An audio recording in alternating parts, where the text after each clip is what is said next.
Hi everyone, welcome to my channel it's search. इबादत story का ये पार्ट 7 है।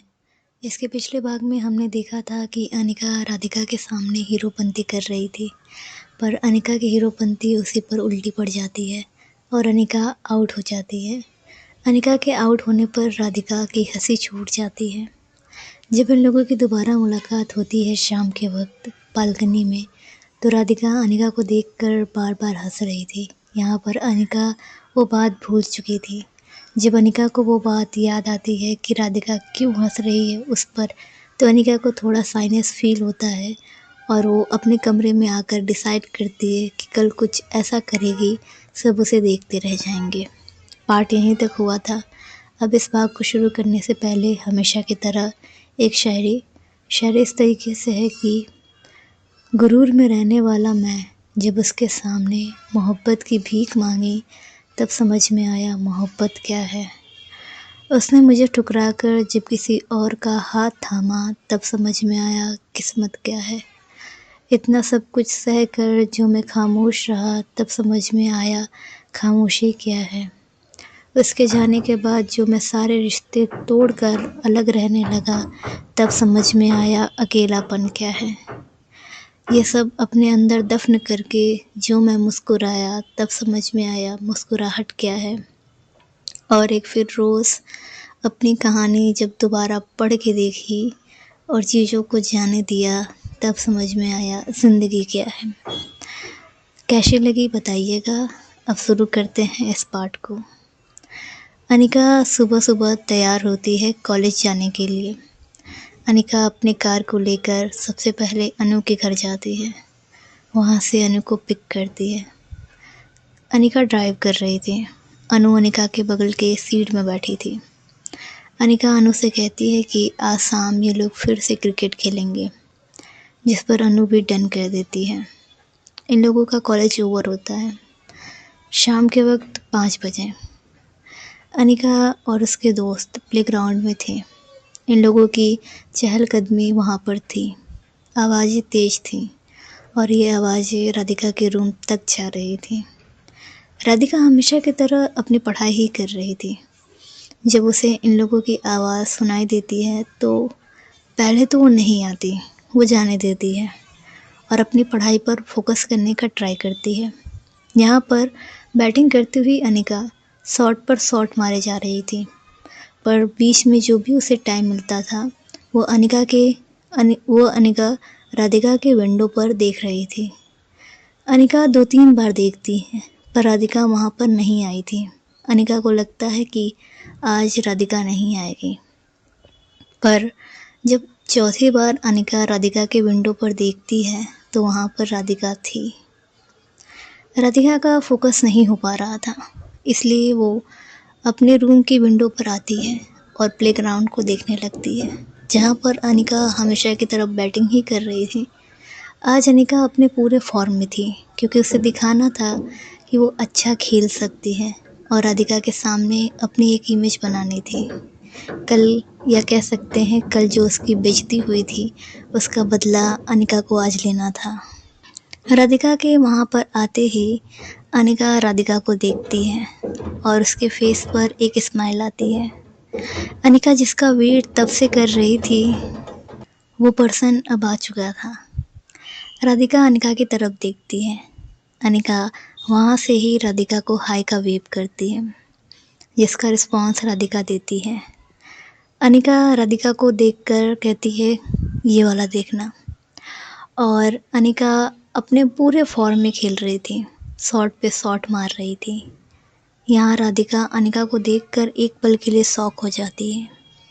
जो पर्सन कल आउट हो चुका था, उसके सामने हीरोपंती करते हुए आज वो पर्सन इतना अच्छा खेल रहा था। राधिका के फेस पर स्माइल थी और वो अनिका को ध्यान से नोटिस करने लग जाती है। अनिका का हर एक मोमेंट, अनिका किस तरीके से खेल रही थी और अनिका का बार बार हर एक शॉट के बाद राधिका को देखना। राधिका सारी चीज़ें भाप रही थी, ऑब्जर्व कर रही थी और राधिका के ये सब चीज़ें अच्छी लग रही थी। स्माइल तो राधिका के फेस पर थी, पर अनिका के फेस पर बहुत बड़ी स्माइल थी। जो उसने कल सोचा वो अब कंप्लीट हो रहा था। बट इनकी खुशी ज़्यादा देर तक नहीं टिकती।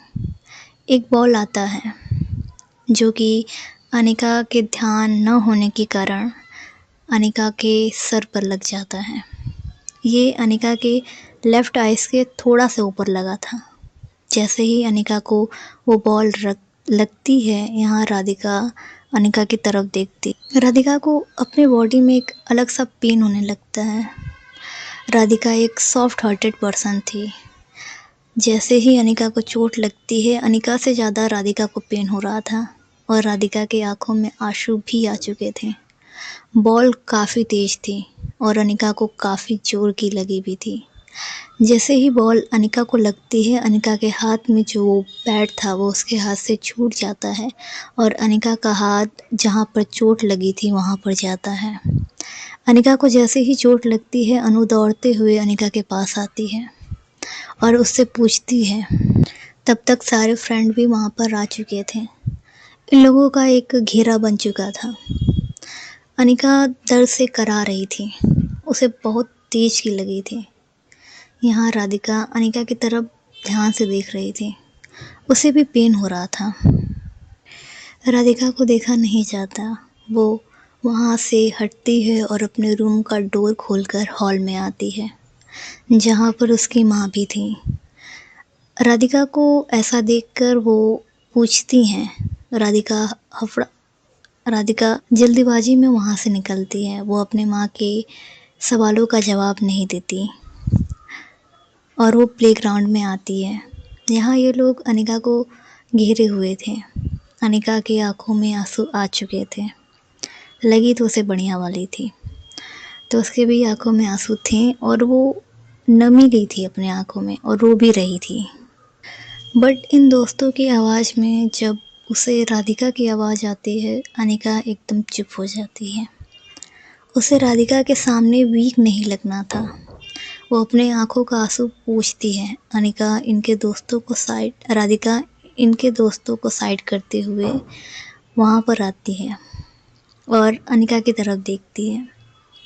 अनिका अपने हाथ की मुट्ठी बंद कर लेती है, क्योंकि पेन को कंट्रोल करने के लिए वो अपने हाथ की मुट्ठी बंद कर लेती है ताकि वो रो ना सके। यहाँ पर राधिका अनिका की तरफ देखती है और अनिका के चोट पर अपना हाथ रखती है। अनिका ने वैसे वहाँ पर हाथ रखा था, पर वो अनिका के हाथ को हटाती है और वहाँ पर हाथ रखती है। राधिका के पीछे पीछे राधिका की माँ भी वहाँ पर आ चुकी थी। अब ये लोग साइड हो चुके थे। राधिका की माँ अनिका को चोट लगी थी तो वो समझ जाती हैं कि राधिका इतनी जल्दी में वहाँ से क्यों निकली थी।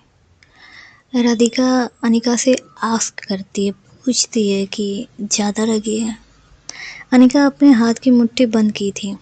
वो कहती है नहीं, ज़्यादा नहीं लगी है, और वो थोड़ा सा पीछे होती है क्योंकि वहाँ पर उसे हल्की सी जलन भी हो रही थी।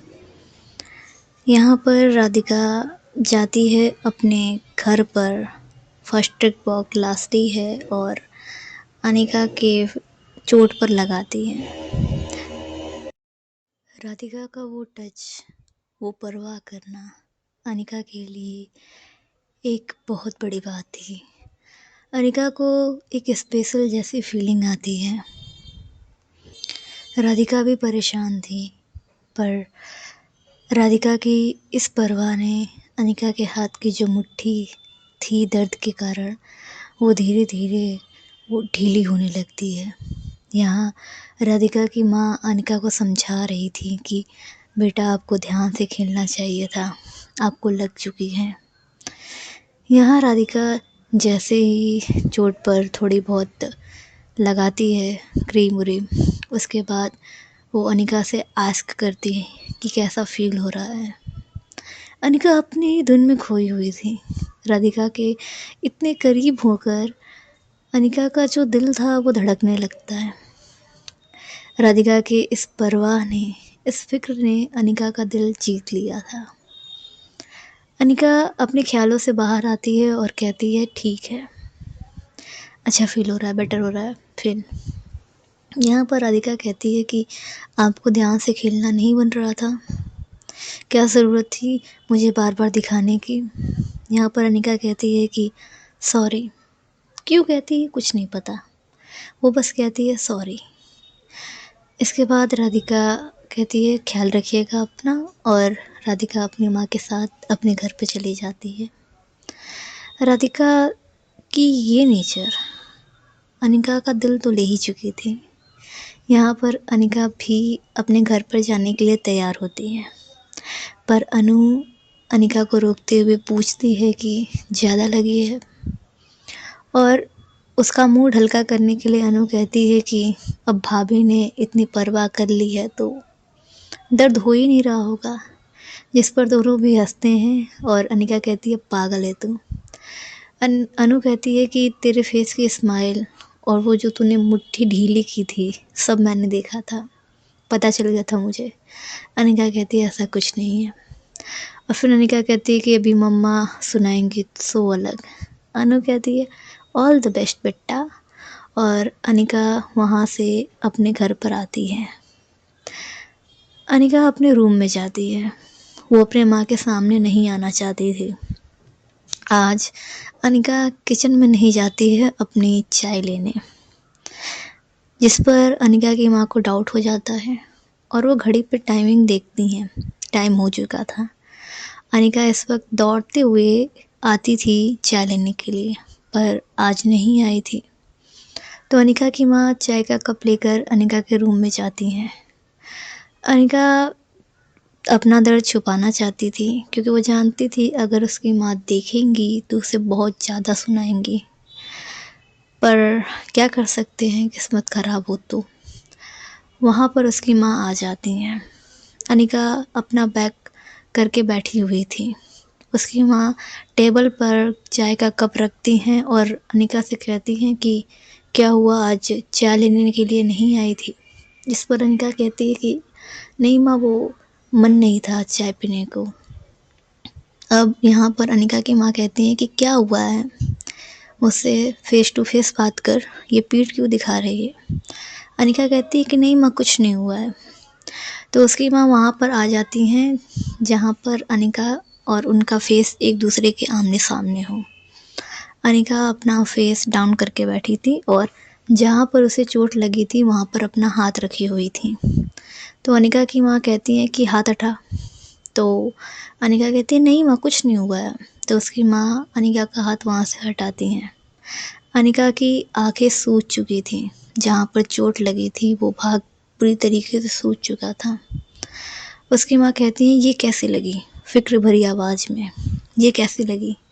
अनिका कहती है कि वो माँ खेल रही थी तो ध्यान हट गया तो लग गई। तो उसकी माँ कहती है तुम्हारा ध्यान था कहाँ पे, देखो कितनी लगी है, पूरी आँख सूज चुकी है। अनिका कहती है कि नहीं माँ, कुछ नहीं हुआ है। तो उसकी माँ कहती है कुछ नहीं हुआ है, इतनी चोट लगी है, ध्यान तुम्हारा रहता कहाँ है, आवारागर्दी दिन भर। मैंने मना किया था कि इतना मत खेला कर, अभी कल खेला था आज फिर खेला, लग गई ना। तो अनिका सुनती है चुपचाप से जो उसकी माँ सुनाती हैं उसे। हालांकि उसकी माँ फिक्र ही कर रही थी, उनका गुस्सा होना अनिका को सुनाना जायज़ था। अनिका यहाँ पे थोड़ा गिल्टी फील करती है, उसकी वजह से उसकी माँ को परेशान होना पड़ा। उसकी माँ अनिका का थोड़ा ख्याल रखती हैं और वहाँ से चली जाती हैं कि ध्यान रखने को कहकर। अनिका अपनी चाय की कप लेती है। अब वो अपना हेडफोन ढूंढ रही थी। कितनी भी चोट लगे लेकिन सॉन्ग्स नहीं रुकने चाहिए, म्यूज़िक थेरेपी होती है। और अनिका का वक्त भी हो रहा था अपनी चाय के साथ उस चाँद को देखना। दरअसल आजकल तो अनिका को दो दो चाँद दिखाई दे रहे हैं, एक सामने वाली खिड़की पर और एक आसमान में। ये किसी ने कमेंट भी किया था कि मेरे सामने वाली खिड़की में एक चाँद का टुकड़ा रहता है, नाइस वन। अनिका अपना हेडफोन लेती है, उसे लगाती है अपने गानों में और अपने फ़ोन में अपनी प्लेलिस्ट को ऑन करती है। चाय का कप लेकर के वो अपनी बालकनी में आ जाती है। राधिका वहाँ पर पहले से मौजूद थी। इस बार इशारा राधिका करती है, राधिका इशारे में अनिका से पूछती है कि चोट कैसी है, जिस पर अनिका कहती है कि बहुत अच्छी है, बेटर फील हो रहा है। यहाँ पर अनिका खुद से कहती है कि क्या बताऊँ कितना दर्द हो रहा है। राधिका के जाने के बाद अनिका को पेन फील होने लगा था। अब इनकी हल्की हल्की कन्वर्सेशन होने लगती है। राधिका वहाँ से इशारा करती है कि ध्यान नहीं रहता आपका, तो अनिका कहती मुझे क्या पता था कि ऐसा कुछ हो जाएगा। तो इनकी ऐसी ही हल्की हल्की बातें होती हैं इशारों में ही, क्योंकि ना तो अनिका की आवाज़ राधिका तक जा सकती थी, न ही राधिका की आवाज़ अनिका तक आ सकती थी। बस बातें सांकेतिक भाषा में ही हो सकती थी। तो इनकी सांकेतिक भाषा वाला इश्क शुरू होता है। अनिका अपने सॉन्ग्स को सुन रही थी। यहाँ राधिका के हाथ में भी चाय का कप था और अनिका जो अपना कप था उसे ऊपर करती है और कहती है कि आपको भी पसंद है। लाइक उसका कहने का मतलब था कि आपको भी चाय पीते वक्त चांद को देखना, सॉन्ग सुनना पसंद है। जिसको राधिका समझ तो नहीं पाती है, पर जब अनिका थोड़ा और अच्छे से एक्सप्लेन करती है तो राधिका समझ जाती है और वो कहती है हाँ। तो ऐसे इन लोगों की बातें हो रही थी। तब तक राधिका का जो कप था वो ख़त्म होता है, उसकी चाय ख़त्म होती है और उसके जाने का वक्त होता है। राधिका वहाँ से जाने से पहले अनिका को कहती है ध्यान रखने का। अनिका स्माइल के साथ कहती है हाँ। मतलब उसने अपनी आंखें बंद कर ली थी, पलकें झुकाई थी, झपकाई थी। तो इतना ही इन लोगों का होता है और उसके जाने के बाद अनिका वापस से उस चाँद को देखने लगती हैं। वो उस मोमेंट को याद कर रही थी कि जब उसे चोट लगी थी तो राधिका वहाँ पर आई थी और उसने उसकी केयर की थी, उससे पूछा था और यहाँ पर भी उससे आश्क किया था कि उसकी चोट कैसी है। अनिका बहुत बड़ी स्माइल करती है और कहती है कि जितनी मुझे नहीं लगी है उतना तो लग रहा है इन्हें ही पेन हो रहा है। इसके बाद वो भी अपनी चाय का कप ख़त्म करती है, थोड़ी देर और रुकती है और वापस से अपने कमरे में आ जाती है, अपना काम करती है और डिनर करके वापस से अपने रूम में आ जाती है। थोड़ा तो पेन था उसे, इसलिए सोने में उसे लेट हो रहा था। दीपिका अनिका के रूम में आती है और वो अनिका से पूछती है चोट का, जिस पर अनिका कहती है कि ठीक है दीप, पर आप यहाँ पर।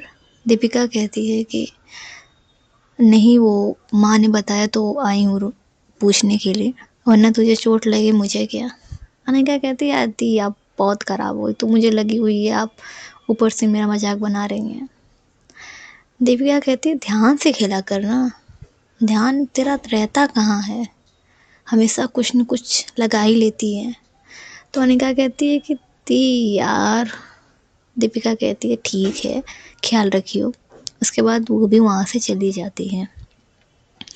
इसके बाद अनिका भी सोने का ट्राई करती है और कुछ देर बाद अनिका को नींद आ जाती है। यहाँ राधिका परेशान थी, जो चोट लगी थी अनिका को। राधिका जब अपने रूम में हमेशा की तरह डायरी पर कुछ लिख रही थी तो वो ना जाने क्यों इस बात को भी नोट रखती है, अपनी डायरी में लिखती है।